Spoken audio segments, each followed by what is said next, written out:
So Charles Spencer just dropped a piece of paper that basically rewrites 30 years of royal history.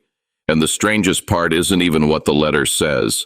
It's the fact that Princess Anne, of all people, managed to keep it a secret for 3 decades while everyone else was busy selling their version of Diana to the highest bidder. That's the story here. Not just a lost letter, but a hidden alliance that completely contradicts the narrative we were all fed about these two women hating each other. And when you actually look at what was said versus what happened, the whole thing starts to feel less like a discovery and more like a deliberate undoing of the palace's carefully built mythology. Before we get into the details, if you enjoy breaking down royal drama with actual context instead of just headlines, hit subscribe to my channel. It helps more than you know, right? Let's get into it. So, the scene at Althorp House is almost too cinematic to be real. Charles Spencer is sitting at this heavy walnut desk in the library, morning light coming through these massive windows, and he's got this antique mahogany box in front of him. He's wearing white cotton archivist gloves, which already tells you he's treating this thing like a historical artifact and not just family mail. The box has a brass handle, an iron lock from the late 19th century, and it had been sitting in a secure vault under the mansion. He unlocks it with this small ornate key, and inside, resting on faded blue silk, is a single sheet of light blue writing paper. The date at the top right corner reads August 10th, 1997. That's 21 days before Paris. And the handwriting, the crest, the embossed Kensington Palace initials, all of it says, "This is Diana writing directly to Princess Anne." Not a draft, not a diary entry, a formal letter addressed to her sister-in-law. Now, here's where the timeline starts to get weird. For nearly 30 years, the official line from royal biographers in the press was that Diana and Anne were basically incompatible. Diana was the emotional, high-fashion, media-savvy one. Anne was the no-nonsense, country-focused, traditional one. The media pushed this rivalry angle constantly. They said Anne thought Diana was shallow and obsessed with publicity. They said the two women avoided each other behind closed doors. But this letter completely destroys that story, because what it shows is that during the darkest period of her separation, Diana wasn't turning to her glamorous friends or her celebrity circle. She was turning to the one person in the royal family who she believed had the courage to stand up to the palace machine. And that was in physical details of the letter matter more than people realize. Charles Spencer had spent 48 hours working with a forensic document examiner from the London Probate Archives before he said anything publicly. They compared the ink pressure, the inconsistencies in the handwriting, the signature against hundreds of verified letters in the Spencer family repository. The verdict was absolute. This was authentic. And the way it was delivered is just as important as the content. Diana didn't use the standard royal mail system at Kensington Palace. She knew that was being monitored. Instead, she had her most trusted chauffeur drive the envelope directly to the equestrian stables at Gatcacombe Park, where he handed it to Princess Anne's head groom under strict confidentiality. That's not a casual note between sisters-in-law. That's an operation. And it tells you exactly how paranoid Diana was about the palace intercepting her correspondence. And honestly, when you read what she actually wrote, that paranoia makes complete sense. The letter doesn't open with pleasantries or formal titles. Diana addresses Anne simply as Anne, and the tone is intimate, vulnerable, and urgent. She writes about her growing fear that the senior courtiers managing her son's public profiles were creating a rigid institutional environment that would damage their emotional development. She says she felt an urgent need to build a permanent, independent protective barrier around William and Harry, and she believed Anne was the only member of the Windsor household with the raw courage to stand against the palace bureaucracy. That's not a vague concern. That's a mother identifying exactly who she trusts and why. Now, the palace's reaction to this disclosure is where things get even more suspicious. Charles Spencer had his legal team deliver a high-resolution photocopy to Clarence House on Wednesday afternoon before the public announcement. He gave them a courtesy window to review it. And what happened? The palace legal department spent the entire night scrambling through the 1993 Royal Trust Acts, trying to find some statutory grounds to block publication. They wanted an injunction. But here's the thing, they couldn't do it because the letter was found in the private archives of Althorp House, addressed to a private individual, not a state official. It fell outside the Official Secrets Act and outside the Royal Collection Trust jurisdiction. The Crown had zero constitutional authority to suppress it, so the King's advisors were forced to just sit there and watch as the breaking news alerts went out, and that tells you everything about how desperate they were to keep this quiet. Now let's talk about the secret communication network between Diana and Anne, because this is where the story really deepens. The letter wasn't a one-off. According to the details emerging from Gatcombe Park, there had been a confidential system operating between the two women for over 18 months. While the national newspapers were publishing stories about their supposed rivalry, the palace administrative archives show something completely different. Between 1996 and 1997, Anne's charitable schedules frequently placed her in the same regional sectors as Diana's private humanitarian visits. On 3 distinct dates, their cars were logged at identical service depots near the M4 motorway within 30 minutes of each other. The palace tried to frame these as coincidences, but when you look at the timing and the locations, it's pretty clear these were coordinated private briefings and was providing Diana with tactical updates on the legal strategies being formulated by the King's solicitors in London. And this isn't just speculation. There's a specific incident from the summer of 1996 that backs it up. During a private family dinner at Balmoral, a senior advisor to the Queen suggested using ancient Crown property statutes to restrict Diana's access to her apartments at Kensington Palace. The plan was to force her administrative office to a secondary site outside the capital, effectively reducing her media presence. Anne interrupted the presentation immediately. She called it an act of absolute corporate stupidity that would permanently damage the Crown's public standing, and she killed the proposal before it could even be drafted into an official warrant. Diana learned about the confrontation the next morning through a secure phone link provided by Anne's lady and waiting. So this wasn't just a friendly relationship. This was an active protective alliance operating behind the palace's back. The letter itself contains a chilling predictive assessment that has modern royal biographers completely stunned. Diana wrote that she had discovered a confidential plan by senior court officials to systematically reduce her personal protection detail using security arrangements as a pressure tactic to get her to surrender her independent media operations. She used the phrase administrative trap to describe the legal mechanisms being prepared. And she explained that the ultimate goal was to use an ancient clause within the 1772 Royal Marriages Act to launch a private custody dispute asserting the sovereign's overriding prerogative to control the education, residence, and daily movements of her sons. That's not a paranoid fantasy. That's a specific legal strategy being described by someone who clearly had access to inside information. And then she turns to the emotional core of why she's writing. She says her deepest fear wasn't losing her public standing or her travel logistics. It was the cold institutional environment that would consume her boys if she were suddenly removed from their daily upbringing. She describes the senior advisors as a corporate board of directors who viewed the young princes as functional pieces of state machinery rather than developing human beings who need genuine parental affection.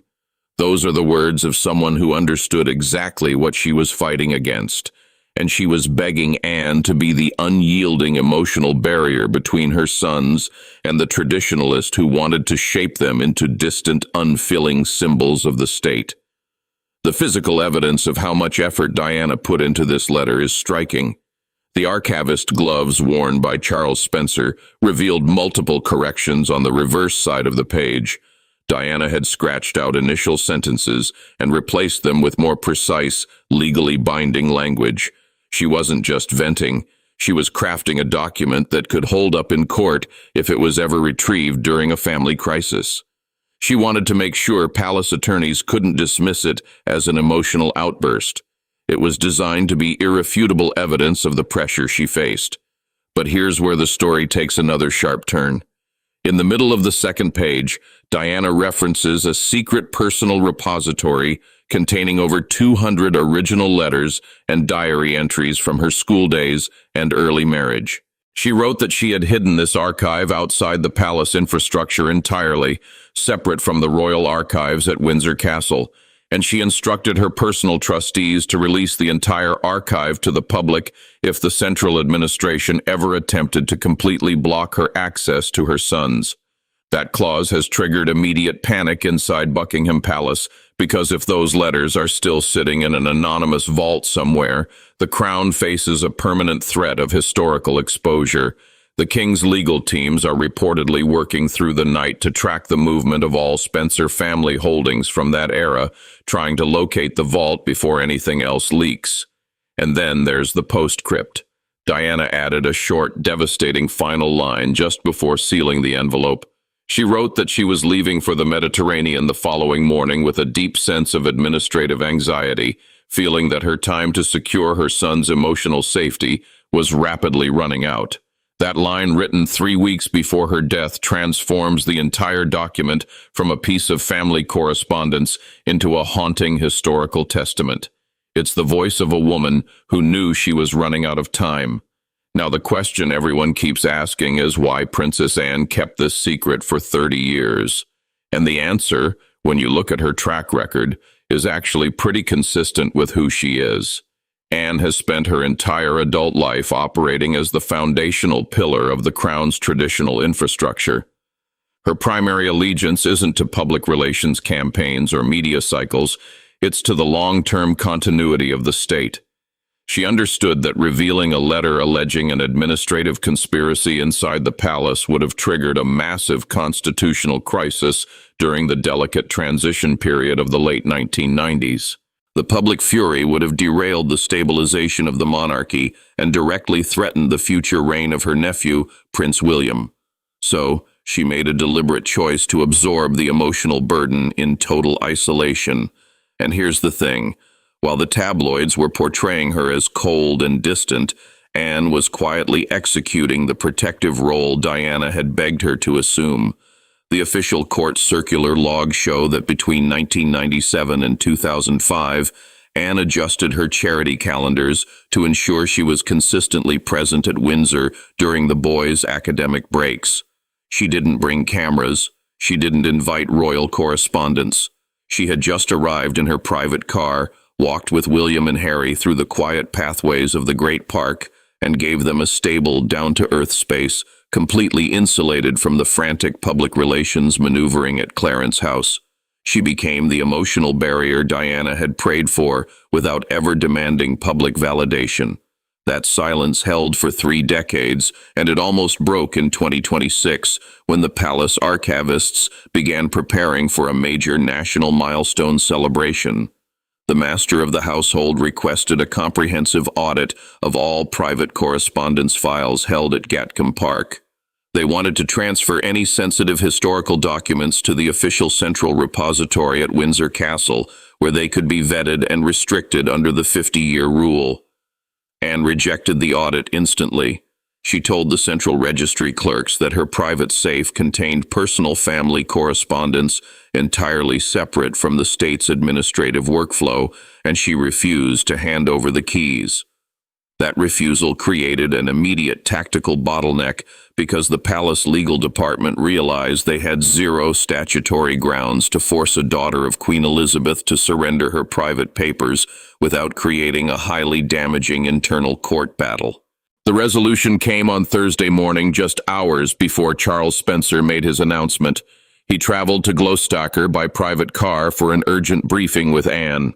He told her his legal team had independently verified the original manuscript, found that Althorp and he believed the public interest required immediate publication to correct the false historical narrative. Anne listened in complete silence, and then she realized that with the alpha copy fully verified by forensic experts, any further attempts to hide the duplicate would look like a desperate palace cover-up. So she gave her quiet, formal endorsement to proceed. She chose to let the truth emerge naturally through the historical archives rather than engaging in a defensive public relations campaign. The safe at Gatcombe Park was finally opened later that afternoon, and the duplicate copy was cross-referenced against the original one final time. The handwriting matched, the ink pressure matched. The faded black rollerball lines were identical. The shockwaves hit Buckingham Palace at exactly 10 o'clock on Thursday morning. The emergency server logs registered an unprecedented spike in internal data traffic. Over 300 administrative computers within the Palace network were simultaneously accessing the high-resolution scans uploaded from Allure. The standard workflow of scheduling diplomatic visits and drafting minor press releases stopped completely. Senior media directors crowded around the primary monitoring wall, watching BBC News and Sky News correspondents standing outside the palace gates holding early print editions of the newspapers. The front pages featured large black typography analyzing the exact phrase, "administrative trap," that Diana had penned 33 years earlier. The impact on the palace's carefully constructed historical image was immediate. For years, the public relations machinery had worked to frame the royal friction of the 1990s as a simple, tragic breakdown of a private marriage. They spent millions from the sovereign grant to project an image of modern, streamlined continuity. But the revelation of a hidden alliance between Diana and Anne dismantles that corporate narrative entirely. It proves that the deepest trust within the court belonged to the traditional guard, not the central hierarchy. Public opinion polls showed over 80% of respondents praising Anne for carrying the emotional burden and silence, while the perception of the old administrative guard plummeted. And then there's the awkward operational problem. The communications team had been scheduled to launch a major media campaign on Friday morning to promote Queen Camilla's upcoming state charity appearances. After the viral explosion of the Althorpe letter, the media directors realized that proceeding with fashion and lifestyle updates would look incredibly tone-deaf to a public reading about a mother's final desperate warning. The King's chief secretary froze the entire promotional schedule, locking the media assets back inside the main archive safe until the cultural storm stabilized. The internal family fallout resolved itself at noon. A secure communications link was established between the King's study at Clarence House and Prince William's private office at Adelaide Cottage. The King's advisors wanted to draft a joint defensive family statement that would acknowledge the historical value of the letter while gently framing it as a reflection of a bygone era. They wanted William to sign his name to a text claiming the family had long since moved past the administrative conflicts of 1997. William rejected the palace script completely during the 20-minute call. He informed his father's private secretary that he would not authorize his staff to participate in any public relations campaign designed to minimize or spin his mother's original words. He said the handwritten note was an authentic piece of his own family history, and he fully respected the absolute non-disclosure that his aunt had maintained for 30 years to protect his childhood education. By refusing to back the central administration's defensive strategy, William effectively isolated the King's advisors and left them exposed to the full force of public scrutiny. And that's where the story lands. The final administrative verification was stamped into the database at the London High Court Probate Registry on Friday afternoon. The original 1997 light blue Kensington Palace paper is now permanently registered in the public archives of the state.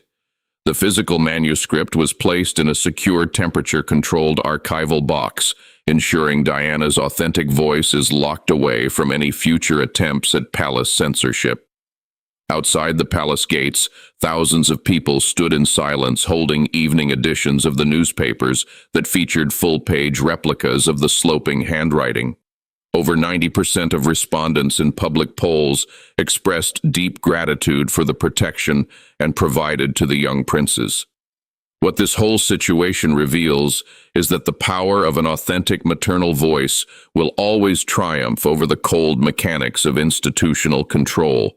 Charles Spencer's decision to release the letter didn't just expose a hidden alliance, It exposed the entire machinery that spent 30 years trying to bury it. And the fact that Princess Anne, the woman the media dismissed as cold and distant, was the one who held the line for 3 decades without ever seeking credit, is the most damning indictment of the palace's corporate culture you could possibly imagine. The voice from the past didn't just rewrite history. It forced the modern court to sit with the uncomfortable truth that the people they've been trying to manage the narrative around were never the ones in control. The keys to the story never belonged to the sovereign. They belonged to a mother who knew exactly who to trust.